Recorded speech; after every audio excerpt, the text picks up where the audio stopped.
Nunca se debe despertar a un sonámbulo. Seguro que alguien te dijo esto con total seguridad. Si una persona está caminando dormida, no la despiertes. Es peligroso. Dicen que el susto puede provocarle un infarto, mandarla a un shock nervioso, o que simplemente puede perder la razón para siempre. Da miedo, pero eso es todo lo que es, miedo sin ninguna base real detrás. Despertar a un sonámbulo no mata a nadie. Puede confundirlo, puede asustarlo. La persona puede sentirse desorientada por unos segundos. Y eso es exactamente lo que pasa, porque el sonambulismo ocurre durante el sueño profundo, la fase más densa del ciclo del sueño. Cuando despiertas a alguien en ese estado, el cerebro está reiniciando literalmente varios sistemas a la vez. De ahí la confusión, de ahí la mirada perdida, nada más que eso. Entonces, ¿de dónde viene esta idea? De supersticiones antiguas y del miedo que siempre ha rodeado al sueño. Durante siglos, dormir se trató como un estado sagrado, casi místico, e interferir con él parecía una violación peligrosa. No había nada científico en eso. Era simplemente miedo a lo desconocido. El peligro real del sonambulismo no está en despertar a la persona, está en dejarla caminando sin ningún control. Se han documentado sonámbulos saliendo de casa, subiendo escaleras, abriendo puertas y, en casos raros y bien documentados, hasta manejando autos mientras duermen. Ahí es justo cuando la gente se lastima de verdad. Por eso, lo ideal es guiar a la persona de vuelta a la cama con cuidado, sin sobresaltarla, pero si eso no es posible, despertarla es completamente seguro. No va a caer ningún rayo, nadie va a perder la cordura, solo va a quedar confundida por un instante y volver a dormir. Te tragas 8 arañas al año mientras duermes. Este es de los más asquerosos que existen. La idea de que, cada noche, mientras sueñas tranquilamente, las arañas deciden caminar hasta tu boca abierta y meterse dentro, desapareciendo para siempre en tu cuerpo. Nunca te ha pasado, y casi seguro que nunca te va a pasar. Las arañas evitan las bocas humanas igual que evitan casi cualquier cosa grande, caliente y que se mueve. Tu boca durante el sueño está húmeda, vibra con la respiración, ronca y está rodeada de dientes. Para una araña, eso es el equivalente a meterse voluntariamente en una trituradora. Sienten las vibraciones de tu respiración y de tu corazón a través de pelos sensoriales extremadamente sensibles en sus patas, y la reacción instintiva es huir, no acercarse. Entonces, ¿de dónde salió el número 8? De una periodista en 1993 que quiso demostrar algo sobre cómo la gente cree cualquier estadística si se presenta con suficiente confianza. Inventó una lista de datos completamente falsos, incluyendo ese número exacto, y la publicó como una broma. Internet se quedó con el número e ignoró por completo la broma. Décadas después, todavía se repite como un hecho científico. La probabilidad real de tragarse una araña mientras duermes, en toda una vida, es tan baja que estadísticamente es casi cero. Tienes muchas más posibilidades de que te caiga un coco encima que de que una araña decida visitar tu boca por la noche. Duerme tranquilo. Literalmente. Los tiburones huelen una gota de sangre a kilómetros de distancia. Todas las películas de tiburones usan esta escena. Una gota de sangre cae al agua, y a kilómetros de distancia, un depredador entra en frenesí y va directo hacia ti, como si tuviera un radar de sangre incorporado. Dramático y completamente exagerado. El olfato de los tiburones sí es extraordinario. Está entre los mejores del reino animal. Pero la historia de las millas de distancia es pura invención de Hollywood. En realidad, los tiburones pueden detectar sangre en concentraciones de apenas 1 parte por millón. Eso es impresionante, pero en la práctica equivale a una gota de sangre diluida en una piscina olímpica, no en todo el océano. Y aun a esa escala, las corrientes, las mareas y el movimiento del agua dispersan el olor rápidamente, haciendo casi imposible detectarlo a largas distancias. Así que si te cortas un dedo en una playa de México, ningún tiburón en Australia va a olerlo y venir a buscarte. Y aquí va un dato que pocos conocen. Los tiburones reaccionan con mucha más intensidad al olor de fluidos corporales de peces heridos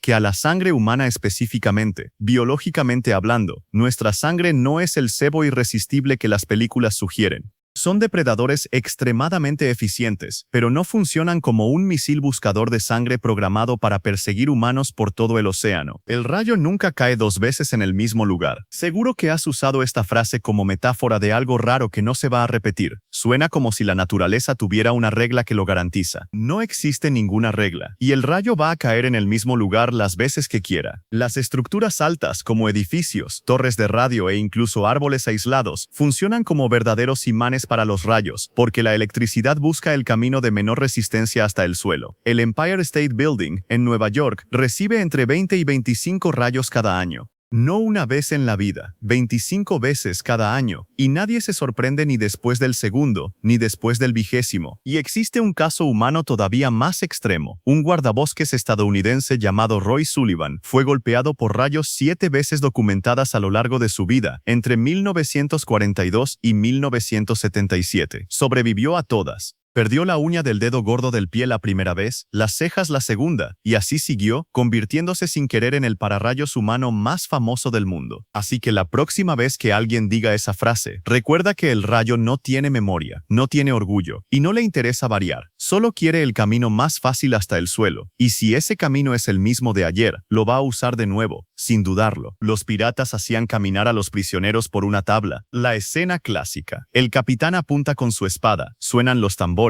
y la víctima camina temblando hacia el borde de una tabla extendida sobre el mar, rodeada de tiburones, mientras la tripulación observa en un silencio dramático. Casi nada de esto es real. Los registros históricos de piratas reales muestran muy poca evidencia de cualquier ejecución con ese estilo teatral. La razón es simple: la piratería era un negocio, no un espectáculo.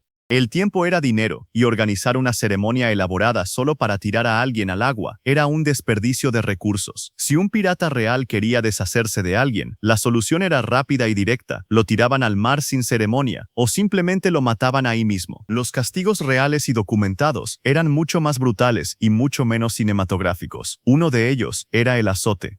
Otro, conocido como pasar por la quilla, consistía en atar a la persona y arrastrarla por debajo del casco del barco, frecuentemente mortal por ahogamiento o por los percebes filosos pegados al fondo de la embarcación. El abandono en islas desiertas también era común, práctica conocida como marooning. Caminar por la tabla solo tomó forma en la ficción del siglo XIX, en novelas y obras de teatro, y fue Hollywood, en el siglo XX, quien la convirtió en la imagen definitiva de la piratería que todo el mundo conoce hoy. La realidad era más rápida, más violenta y mucho menos elegante. Pierdes la mayor parte del calor de tu cuerpo por la cabeza. Todo niño ha escuchado esto de algún adulto: ponte el gorro o vas a perder todo el calor por la cabeza. Suena científico, como si la cabeza fuera una especie de chimenea térmica del cuerpo entero. No lo es. Esta idea nació de un experimento militar estadounidense de los años 50, en el que soldados en condiciones de frío extremo usaban equipo de protección térmica completo, excepto en la cabeza. Resultado obvio: la mayor parte del calor perdido salía justo por la única parte expuesta. Pero eso no prueba que la cabeza pierda calor de forma proporcionalmente mayor, solo prueba que la piel descubierta pierde calor, sea donde sea. La cabeza representa apenas un 10% del área total de la piel de tu cuerpo. La pérdida de calor es proporcional al área expuesta, no a alguna propiedad mágica del cuero cabelludo. Si salieras al frío completamente desnudo, usando solo un gorro, igual te congelarías en pocos minutos, porque el resto de tu cuerpo, sin protección alguna, seguiría perdiendo calor sin parar. El gorro sí ayuda, pero el pantalón, los guantes y las medias ayudan exactamente de la misma manera. Si quieres mantenerte caliente en el frío, la estrategia no es proteger una parte específica del cuerpo, es cubrir todo. Los búhos son los animales más sabios de la naturaleza. Este símbolo está en todas partes. La antigua Grecia convirtió al búho en la mascota de Atenea, diosa de la sabiduría. Los libros infantiles dibujan búhos con anteojos, sosteniendo libros. Los dibujos animados los presentan como el profesor sabio, sentado en una rama, repartiendo consejos a los demás animales. La realidad es mucho menos filosófica. Los búhos son cazadores extraordinarios. Eso sí es verdad. Visión nocturna afilada, oído capaz de localizar una presa solo por el sonido, vuelo silencioso que sorprende a cualquier roedor distraído. Pero todo eso es puro instinto, perfeccionado durante millones de años de evolución, no inteligencia cognitiva en el sentido que normalmente imaginamos. Compáralos con los cuervos y los grajos. Esas aves sí resuelven rompecabezas, reconocen rostros humanos individuales, usan herramientas e incluso planean acciones futuras, un comportamiento extremadamente raro en el reino animal. Hay cuervos que dejan nueces en los pasos de cebra para que los autos las aplasten y rompan la cáscara. Los búhos no hacen nada parecido. Se quedan ahí, con la mirada fija, con esa expresión grave que todo el mundo confunde con profundidad existencial. Esa mirada fija y esos ojos enormes son puramente biológicos. Los ojos grandes captan más luz de noche, y la estructura del globo ocular les impide moverlos dentro de las órbitas, obligándolos a girar la cabeza entera para mirar hacia los lados. No es contemplación. Es anatomía adaptada para cazar en la oscuridad. Cuando ves a un búho mirando fijamente el horizonte, no está pensando en la vida, está pensando en un ratón. Una gallina sin cabeza muere en segundos. Todo el mundo ha escuchado la frase corriendo como gallina sin cabeza, y la mayoría asume que la historia termina rápido. Le cortan la cabeza, sacude un poco, y ya se acabó. La realidad es mucho más extraña que eso. En casos raros, una gallina sin cabeza no muere en segundos, sigue moviéndose, y en casos documentados, sigue viviendo mucho más tiempo de lo que cualquiera imaginaría. El caso más famoso de la historia ocurrió en 1945, en Estados Unidos, con una gallina llamada Mike.